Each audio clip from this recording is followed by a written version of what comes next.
But with a tangled web of accidents and injuries making headlines week after week, theatergoers are left wondering, could it also be the most dangerous? Welcome to MsMojo, and today we're counting down our picks for the top 10 Broadway and musical controversies. I present the handbook for the recently evicted Broadway show. That is super specific. For this list, we'll be looking at times that drama hit the Great White Way or the musical theater world. And no, not as part of the show. Did you follow any of these controversies? Let us know in the comments. Number 10. Beetlejuice closes unexpectedly. Mama, is this it? Are you receiving?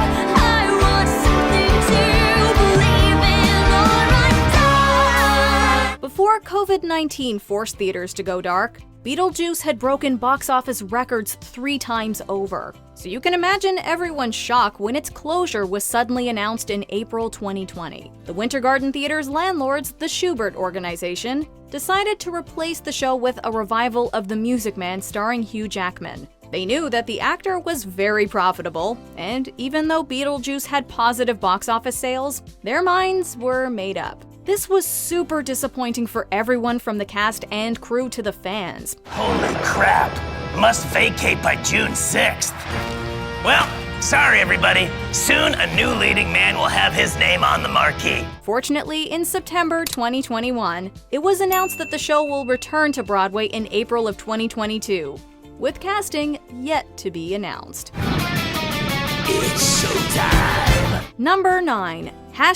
#Cancel Hamilton. And I think a beautiful after effect that no one saw is that omission now helps to further the conversation about why we omit and how we shouldn't. Despite being one of the most popular musicals of the 21st century, even Hamilton hasn't managed to evade controversy entirely. Remember when they ruffled a few feathers after a former VP stopped by? But we truly hope that this show has inspired you to uphold our American values and to work on behalf of all of us. Anyway, after the show became available on Disney Plus in 2020, some viewers criticized its seemingly blasé approach to addressing slavery. I speak out against slavery. You could have done so much more if you only had time. This was during the height of the Black Lives Matter protests happening across the United States. Audiences began to voice concerns about the way history was being told. Lin-Manuel Miranda addressed the criticisms on Twitter, calling them, quote, valid, while also retweeting Tracy Clayton, who voiced support for this much-needed conversation. But what's weird about the show is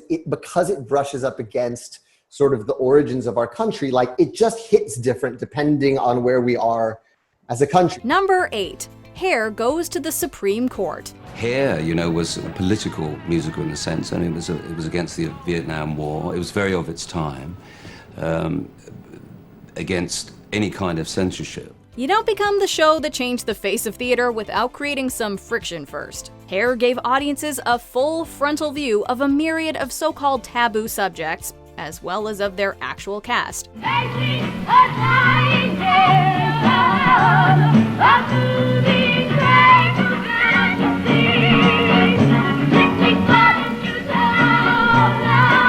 Not everyone was feeling the love rock musical vibes though, and in some places, things got pretty violent. They also faced legal challenges, even reaching the Supreme Court twice. Once for the desecration of the flag and obscene language, and a second time for nudity. Ultimately, the First Amendment supported the show's right to go on. Meanwhile, across the pond, the musical marked the end of censorship in British theater.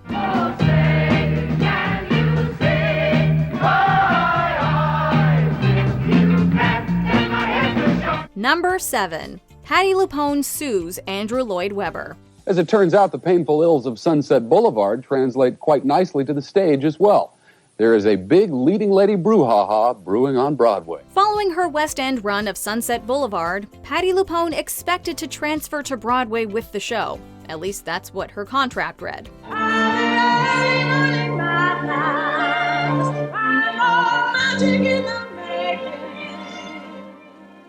Yes, everything's as if we never said goodbye. But Webber decided to fire her and give the role to Glenn Close instead. In her 2010 memoir, Lupone recalled her furious reaction when she read the news in a gossip column. This ignited a 2-decade-long feud between the actress and composer. She successfully sued him for $1 million for breaching their contract. That was a Greek tragedy. That, not the experience, the play. The play also was a Greek tragedy. Lupone used the money to build a pool in her backyard, which she named the Andrew Lloyd Webber Memorial Pool. Do not mess with Patti LuPone. Number 6. Jesus Christ Superstar upsets religious groups. When the show opened in the 70s, it upset Christian and Jewish groups for a plethora of reasons. And most people who protested hadn't even seen the show. And by and large, they helped us, really. Because if you see a front-page protest about something, it makes you more intrigued to go and see it. Christians disapproved of Jesus being portrayed as just a man, Judas being shown as a complex individual, Jesus and Mary Magdalene's relationship, and the lack of recognition for the resurrection. He's a man. He's just a man. And I've had so many men before. The BBC banned it for being sacrilegious. It was also banned in South Africa for being irreligious, and in the Hungarian People's Republic for, quote, distribution of religious propaganda. Supposedly, though, Pope Francis was a fan. Meanwhile, Jewish groups were concerned by how Jewish characters were villainized using harmful anti-Semitic tropes. Jesus, you must realize the serious charges facing you. Lyricist Tim Rice responded to their concerns. Inadequately. Number 5. Jagged Little Pill. Non-binary erasure and backstage mistreatment. What it all boils down to. Shows tend to change from inception to when they make the leap to Broadway. When Jagged Little Pill opened at the American Repertory Theater, one of the characters, Joe, was written as non-binary, but had a cisgender woman, Lauren Patton, in the role. While issues of representation understandably came to the forefront, once the show hit Broadway, what changed was the character. When questioned, not only was it not addressed, it was denied outright. Several non-binary members of the cast, including Iris Menas, Joe's understudy, and Nora Shell, left the production on grounds of mistreatment, with other members of the cast exiting in solidarity. And I am frightened by the corrupted ways of this land. If only I could meet the maker. The show won 2 of its 15 Tony nominations, one for Best Book, and another for Featured Actress for Patton. And first and foremost, I want to thank my trans and non-binary friends and colleagues who have engaged with me in difficult conversations and have joined me in dialogue about my character Joe. Number 4. Asian appropriation in Miss Saigon. Jonathan Pryce was cast as the engineer, a Eurasian character, in the 1989 original West End cast. He was set to reprise the role on Broadway, but this was opposed by members of the U.S. Actors Equity. It's a decision we didn't expect them to make. I especially thought that logic and reason would see through, because what they've come through with as an argument seems to be quite illogical.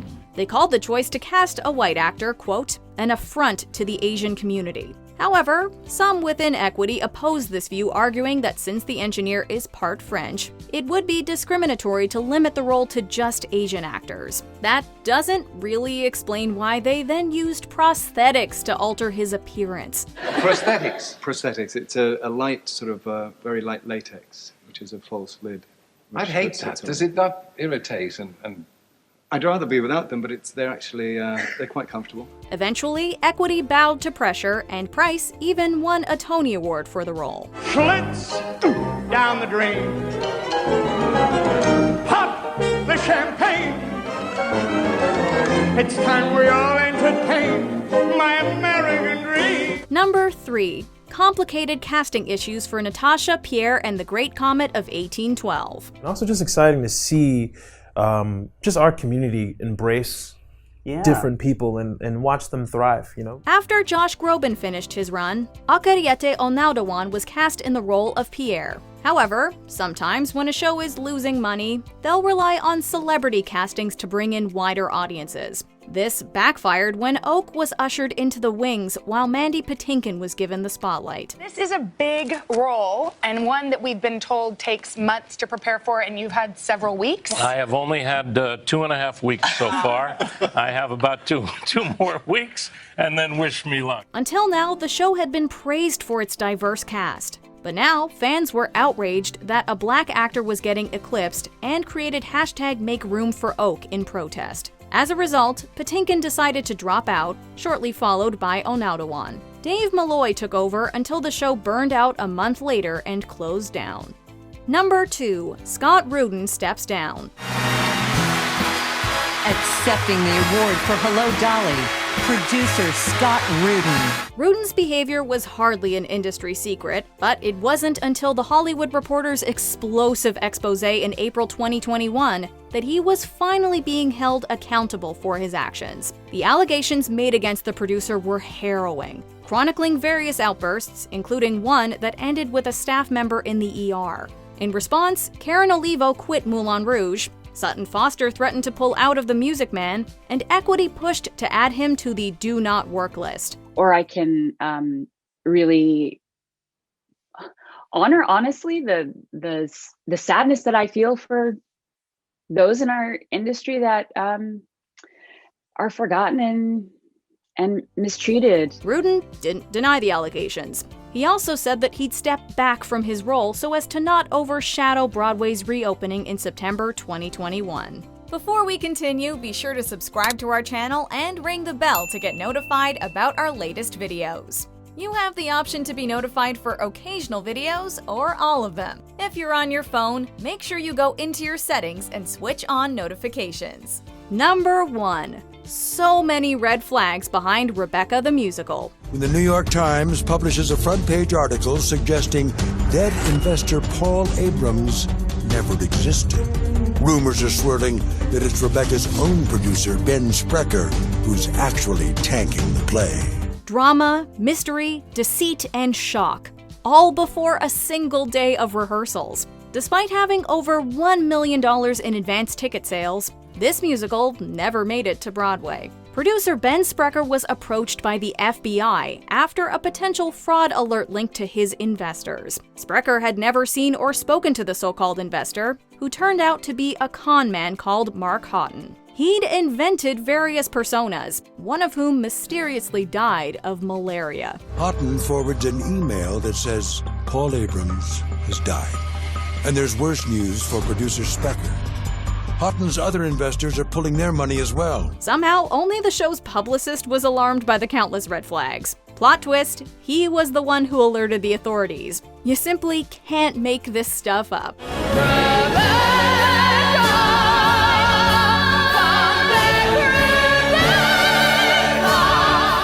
Do you agree with our picks? Check out this other recent clip from MsMojo. And be sure to subscribe and ring the bell to be notified about our latest videos.